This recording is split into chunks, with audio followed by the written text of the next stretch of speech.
పరువంతా పక్కన పెట్టి కూలీల వేషం కట్టి అవమానాలెన్నో మోస్తూ అన్నీ చేస్తూ ఉన్నావా? జీవితమే జీతంతోటి తూకం వేస్తూ ఉన్నావా? ఎండమావి నీళ్ళ కోసం ఎడారిలోన వెదికావా?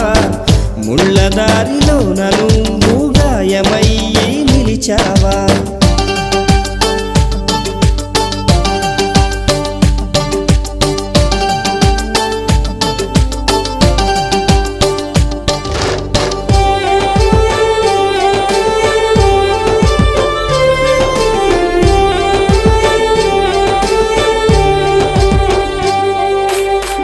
రక్తాన్నే పంచిన తల్లి, రాఖీని కట్టిన చెల్లి, నువ్వాడి పాడిన గల్లి చూస్తున్నది నీకై మళ్ళీ ఎదిగొచ్చి